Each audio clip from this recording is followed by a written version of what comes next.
Hello, hello, Cancer Collective. Ako po si James from James Tarot PH. Ito po ang inyong weekly reading for January 19 hanggang 25. So mga Cancer, let's begin. Tingnan natin kung anong kapalaran at mga dapat mong malaman.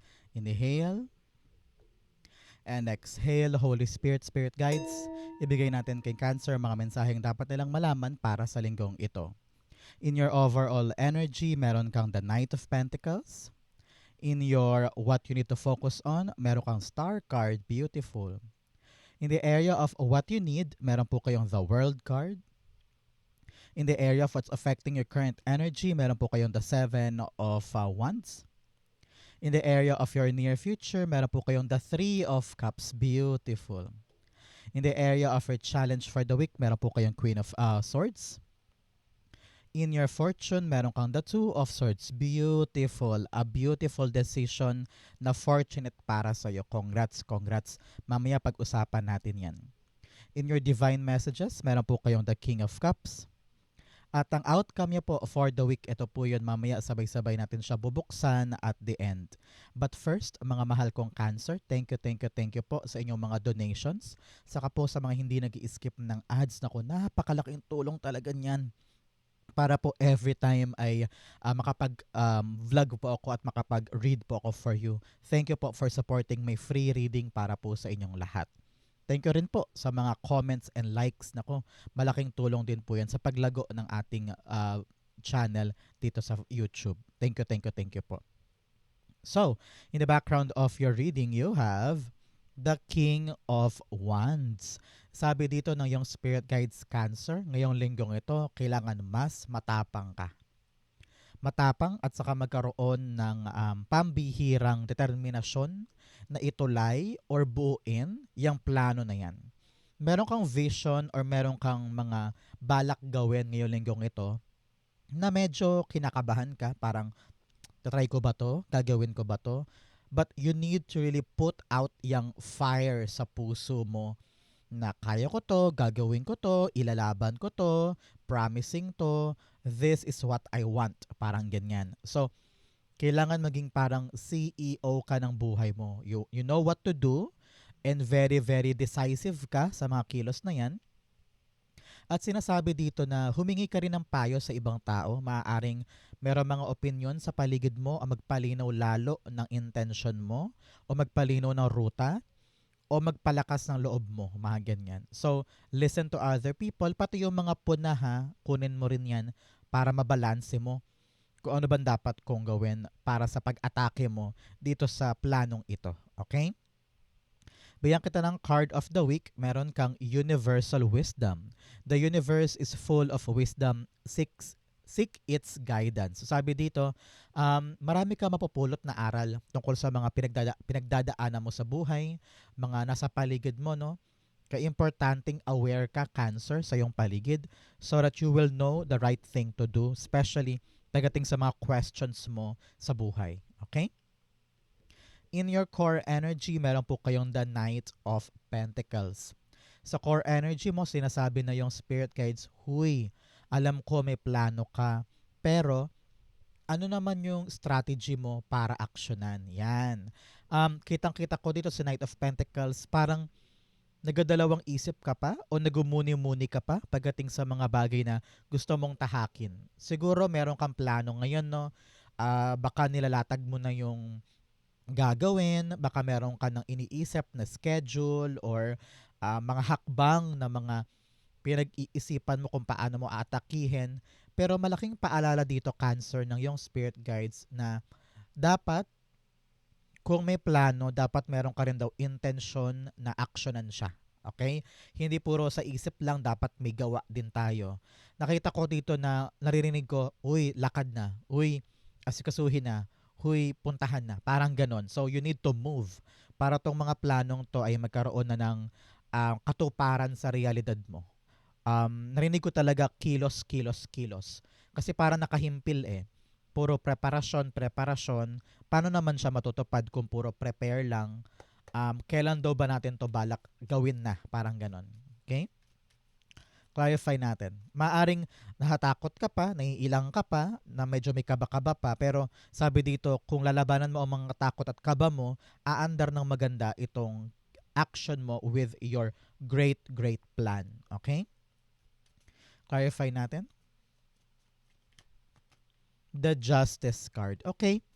Now we understand kung bakit parang nakahimpil ka ba dyan. Parang sabi mo, teka, kailangan ko siguraduhin. Ayoko naman gumalaw ng hindi ako ganun ka-sure. Parang ganyan. So, sabi dito ng iyong spirit guides, kung meron ka pang mga hindi naiintindihan o meron ka pang hindi sigurado, kalkalin mo na yung truth para alam mo yung gagalawan mo. Example, you are planning na makapag-apply sa ganitong trabaho, no? Example lang naman.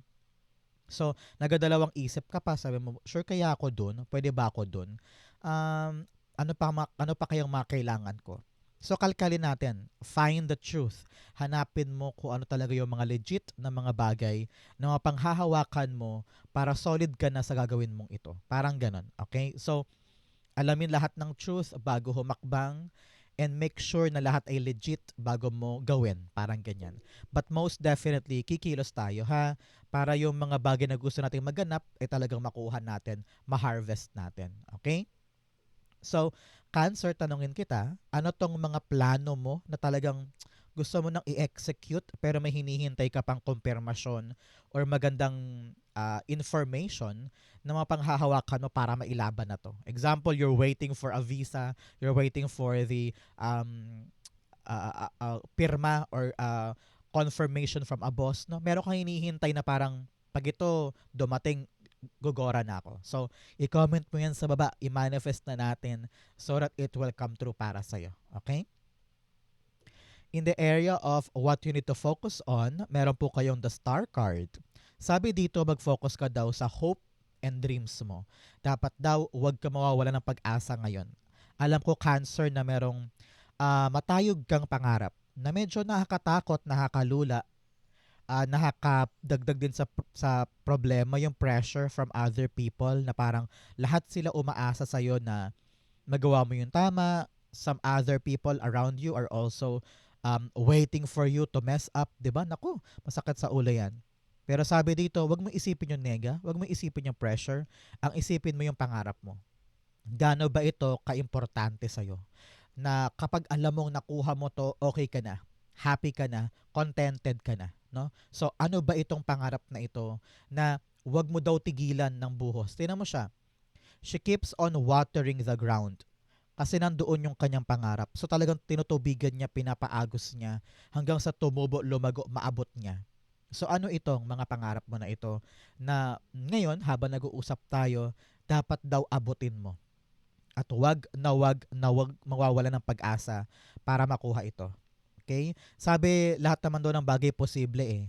Ang humaharang lang talaga yung ating determinasyon para kunin yun. Okay? So, now is the right time for you to really have hope and faith sa iyong mga dreams. Okay? The star cards being clarified by? So, siya nga pala mga Cancer, ano pong birthday ninyo? Comment down below. Kayo by June Cancer or July Cancer? Naku, paramihan kayo dito. Mga Team June and Team July. Okay?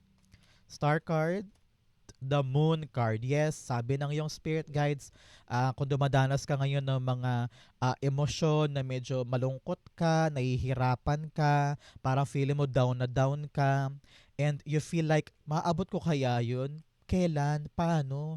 Anong dapat kong gawin? Posible pa ba? Marami kang questions eh. Kung baga nalulunod ka na doon sa mga negativity na nararamdaman mo pagdating sa mga bagay na gusto mong abutin.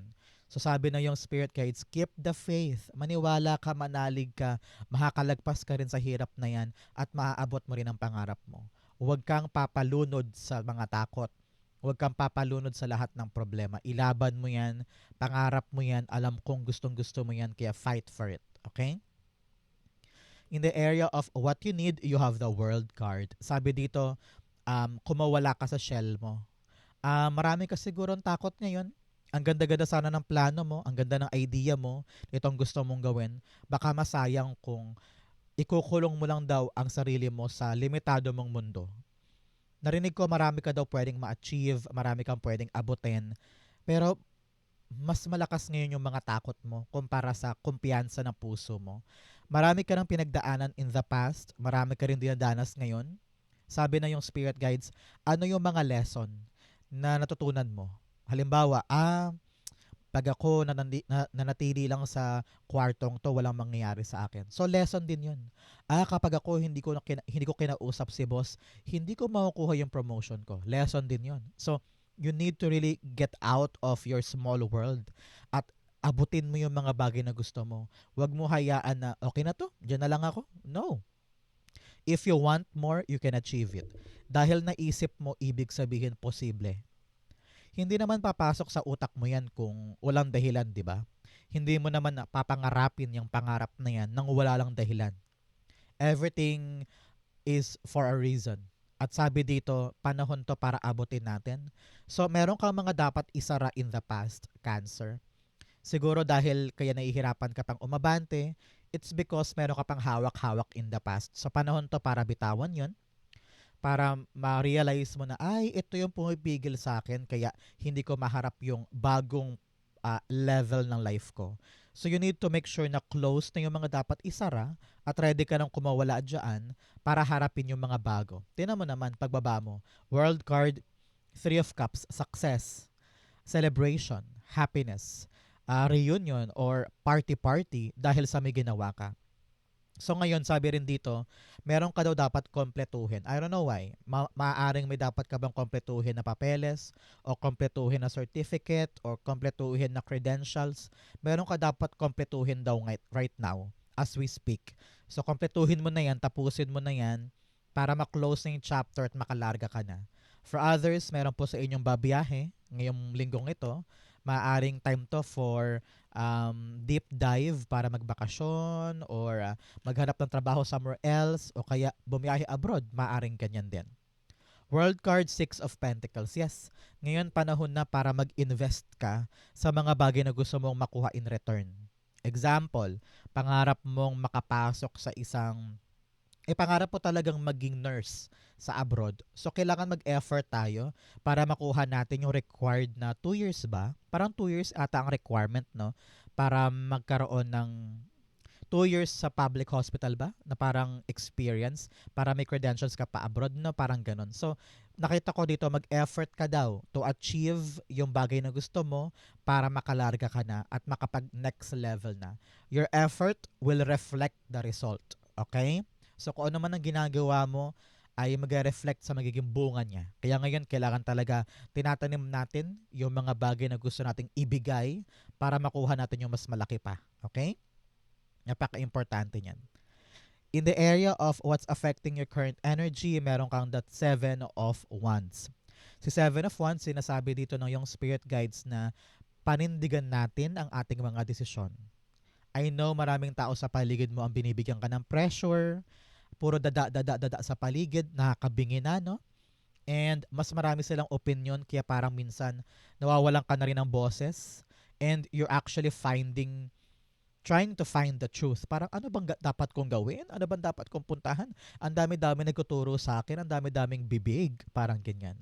So ngayon, kailangan kung ano yung nasa isip mong totoo, kung ano yung balak mong panindigan, actionan mo yon. And make sure na magandang nakalatag yung plano, practical, kayang-kaya mong gawin para dire-diretso at walang delay.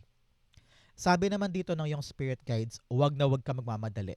Okay? Just take it one step at a time para makita mo rin kung ano yung mga dapat asikasuhin, yung mga maliliit na detalye makita mo pa para pagtagal hindi na siya problema. Okay?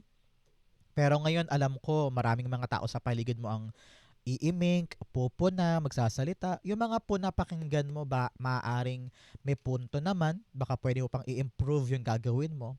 Pero yung mga bashers talaga, yung parang wala silang magawa kundi sirain ang araw mo. Naku, takpan mo ang tenga mo, put boundaries, and just fight for what you think is right, okay?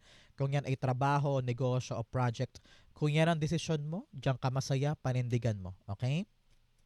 And patunayan mo sa kanila na tama ka, okay? Balang araw talagang mapapahiya na lang sila kasi all along tama ka pala, okay?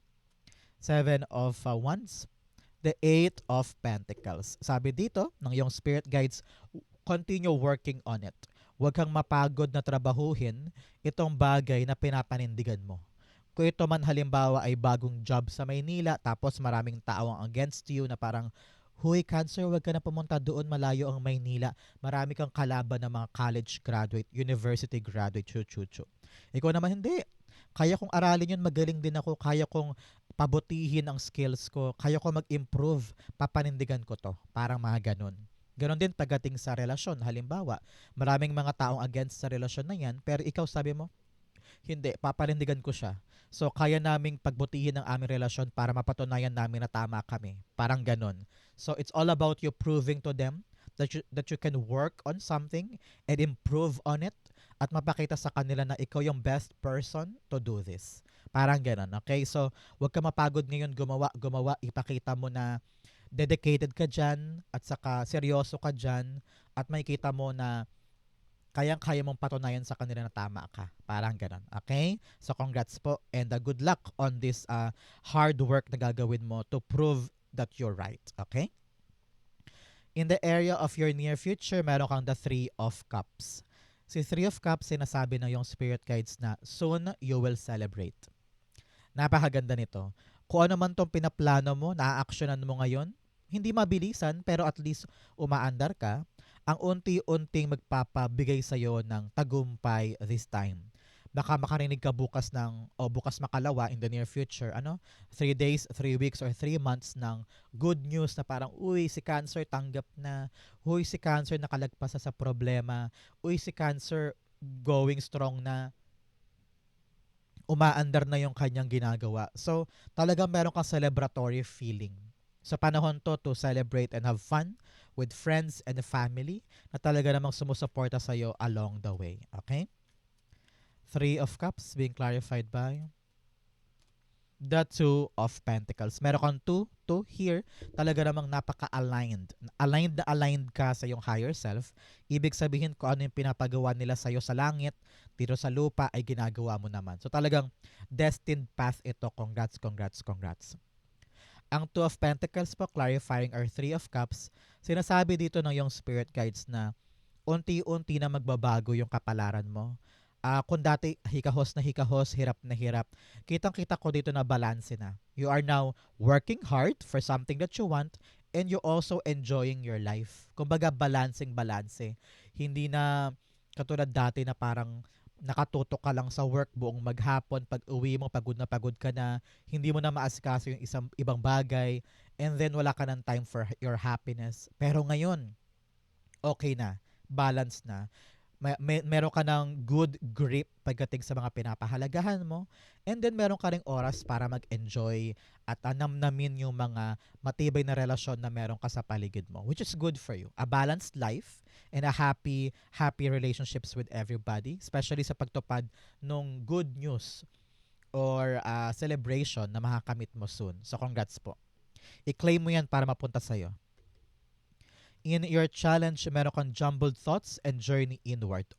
Paiba-iba daw ang nasa isip mo, pahalo-halo. Minsan gusto mo, minsan ayaw mo, kaya parang lalong tumatagal. Maaring yun ang reason kung bakit nakahimpil ka dito at medyo mabagal lang yung andar dahil meron ka pang pinag-iisipan pagdating sa mga balak mong gawin.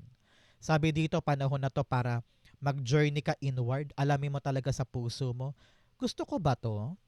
Pangarap ko ba to? O napipilitan lang ako dahil ito yung trend ngayon or ito yung gusto ng iba para sa akin. So, yung mga journey inward mo, lilinaw para sa'yo kung ano ba talaga yung gusto mo. Para hindi ka na mahirapan mag-juggle kung aatras ba, aabante. Yun ba o ito. Para hindi rin masayang ang oras mo at ang panahon mo sa pag-iisip. Okay? In your challenge, you have the Queen of Swords. Yes, ngayon nakita ko dito yung kalabuan ng isip. Hindi ka pa makapag-decide sa kung ano ba talaga ang dapat mong panindigan. Sa kung ano ba dapat ang journey mo forward. Dapat to clear ang mind mo daw eh. So para daw ma-clear ang mind mo sa kung saan mo balak dalhin ang life mo o yung career na yan, dapat daw ibase mo sa yung realidad. Ano ibig sabihin nun? Look around you. Be aware of your situation para makita mo kung tugma ba yung pangarap na yan sa nangyayari sa buhay mo. Example, ang pera mo lang na ipon ngayon ay 2K lang, pero pangarap mo makuha yung pwesto doon sa palengke na halagang 10K. So, syempre, hindi swak sa yung realidad, di ba? So, malinaw sa isip mo na, ay, hindi ko pwedeng kunin yon kasi hindi pa swak sa aking reality. Ano yung swak sa akin na pwede kong aksyonan ngayon at pipiliin ko na practical at doable for me? Mga ganyan. So, you need to really have this clear vision at saka paninindigan sa mga balak mong gawin. Pero at the same time, maging open ka naman, Cancer. Maging bukas ka sa mga iba pang posibilidad na pwede mong gawin. Huwag mong isara ang isip mo sa isang bagay lang. Ngayon, panahon na para yung paiba-ibang isip ay magkaroon ng isang cohesive idea na parang, okay, ang balak ko na talaga makapagtayo ng parlor. Yun na yung nabuo na yung isip mo. Wala nang jumbled thoughts. Parlor talaga ang gusto ko. So, ang kailangan natin ngayon, paano tayo magkakaroon ng parlor? Siyempre, buksan ng isip, buksan ng puso sa iba't ibang posibilidad para makatungo ka dun sa parlor. Parang ganun, okay? So, maraming paraan. Pero ang isang destinasyon, dapat yon malinaw, okay? The Queen of Swords being clarified by, you have, oops, the Page of Cups. Yes, you need to be imaginative this time. Palawakin mo ang isip mo, palawakin mo ang damdamin mo. Hindi pwedeng nakasara ka lang sa isang bagay na gumana na before pero ngayon hindi na. So make sure na ikaw ay maparaan, maabilidad, madiskarte ngayong linggong ito. Okay? Sabi rin dito, confront your emotions. Meron ka mga conflicting emotions sa dapat mong pag-aralan. Bakit ganito? Ano ba itong nararamdaman ko? Harapin ko na nga para malinaw at meron akong streamlined na daan. Okay? In your fortune, meron kang distant thunder, clear the air. Yes, kung meron daw mga issue, mga bagay na medyo nakabinbin, parang hindi mo gets, hindi mo naintindihan, linawin na para once and for all makaabante ka na dyan. At talaga namang totoo lahat ng nasa paligid. Kasi kung merong malabo tapos i-accept mo na lang na malabo siya, ay nako, baka hindi pa maganda ang outcome. Kaya kung medyo may mga bagay na hindi naiintindihan, iklaro mo na. Okay? You also have wise leader. You're a beacon for others. Yes, para ka talagang leader, CEO. Maraming mga tao sa paligid mo ang humahanga sa'yo or tinitingala ka dahil magaling ka daw, mahusay ka, wais ka.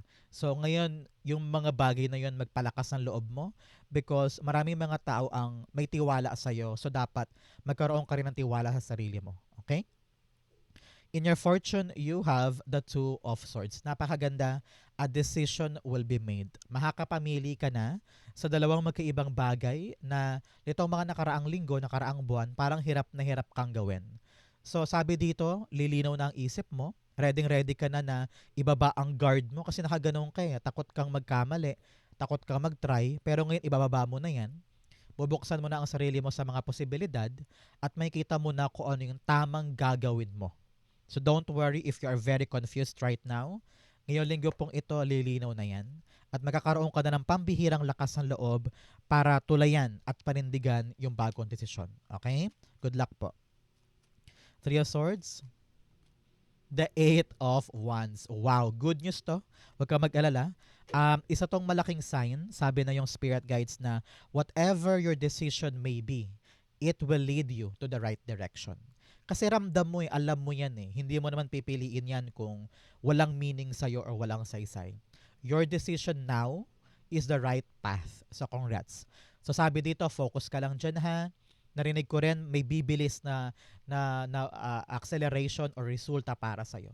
Whatever you're trying to do, nakita ko yung paggaan, pagbilis ng andar, at parang marirealize mo rin na, buti, I made the right decision. Okay pala to, moving forward, okay na ako. Parang ganyan. So good luck and congrats po para sa isang napakagandang desisyon na magpapadire-diretso ng ginagawa mo ngayon. Congrats po. I-claim mo to, it will be yours. In your divine messages, step out of your comfort zone. Yes, lumabas ka sa sarili mong bilog, sa sarili mong shell para maabot mo yung potential mo at yung pangarap mo. Don't let your pride get in your way. Yes, matuto tayong mag-introspect, no? Mag-journey inward, tanggapin natin kung ano yung mga bagay na mali natin para masimulan natin yung proseso ng pag-unlad. Kasi kung ma-pride ka, ma-ego ka, hindi mo i-accept yung mga mali mo eh. Hindi mo yan i-recognize eh. So, paano tayo mag improve pag ganun, di ba? In your divine messages, King of Cups, sabi dito ng yung spirit guides, keep your cool. Relax ka lang. Huwag mainitin ang ulo. Kapag may pila somewhere, pumila ka. Huwag mainip, huwag mairita, huwag biglang sasabog. Kung meron kang marinig na mga issue here and there, kaliwat kanan ng mga chismis, hayaan mo silang mag-chismis. Huwag mo daw sirain ngayong linggong ito ang katahimikan ng buhay mo. Relax ka lang, away from drama, away from conflict, and just, have fun on your own company or your own life. Death card and rebirth. Yes, sabi dito ng yung spirit guides na ito na yung panahon na tantanan na natin yung mga bagay na nakakasira ng katahimikan natin. Kung meron kang friend groups na laging pag sumasama ka sa kanila, laging may drama after, laging may conflict. So, 'di ba, parang napakabigat nila laging samahan. So, end mo na 'yon para maging payapa ang buhay mo. Whatever is trying to stress you out na mga unnecessary na mga bagay, wag mo nang i-big deal, deadmahin mo na lamang para magkaroon ng transformation ng buhay mo in a something peaceful. Okay? Very important yan. Outcome mo to, you have June. Oh, mga Cancer. Meron mga June Cancers dyan, di ba? So, meron daw po kayong mga milestone pagdating ng June. So, congrats po. We also have Torch, spiritual development, enlightenment, awareness, and understanding. Yes, liliwanag talagang isip mo sa mga dapat gawin, sa mga dapat simulan, sa mga bagay na dapat tapusin. So, kung medyo gulong-gulo ka ngayon, huwag ka mag-alala, maliliwanagan ka rin soon. Okay? You also have Jug, light-hearted, carefree time. Yes, ito yun.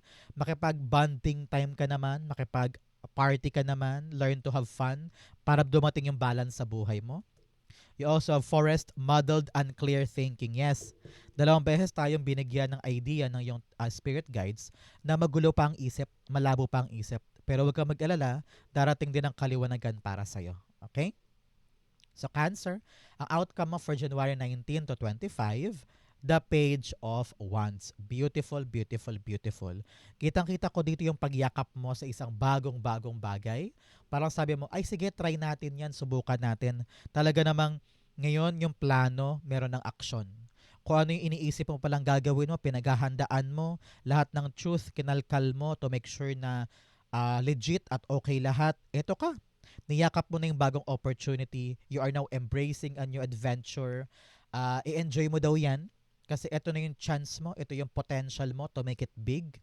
Ito yung pagkakataon mo para baguhin ang kwento ng buhay mo, para maging successful ka na, at makuha mo na talaga yung deserve mong success. So ngayon, huwag ka magpapalunod sa mga takot mo ha. Ilaban mo to, itry mo lang, make it happen, enjoy the process, everything will be fine. Okay? Clarify natin. Tingnan mo naman from plano to taking action. Napakaganda. Okay? Page of Wands. The King of Wands. Yes, wow. Tapangan mo daw. Laksan mo ang loob mo. Huwag kang mapanghihinaan porque nakarinig ka ng mga negative comments. Huwag mong isipin lagi na yung action mo ay nakabase sa judgment ng iba. No? Matuto kang makinig ng mga puna. Yes, criticism, valuable yan para sa'yo. Pero lagi mong salain kung ano ba yung mga dapat pakinggan sa hindi. Pero sabi dito, yung tapang mo, yung determinasyon mo na ilaban yung isang plano at aksyonan siya, it will make a difference in your life. Sa panahon talaga to para from idea to reality. Napakaganda. Kung ano man yung mga ini-imagine mo lang before, ngayon meron ka ng lakas ng loob at konkretong daan para to pa rin at makamit yung tagumpay dyan. Congrats, congrats. It's gonna be a very, very adventurous, mahabang daan to. Pero at least may ginagawa ka na sa katuparan niya. At ito na yung simula ng mga pagbabago para sa'yo. Okay, Cancer, thank you po for your watching today. Ito po ang inyong January 19 to 25. Comment lang po kayo ha kung nakaresonate ka. Babasahin ko po yan. Thank you, Holy Spirit, Spirit Guides, for the clarity and messages na dapat malaman ng mga Cancer today. Thank you po for watching hanggang dulo. I love you. This has been James for James Tarot PH. God bless everybody.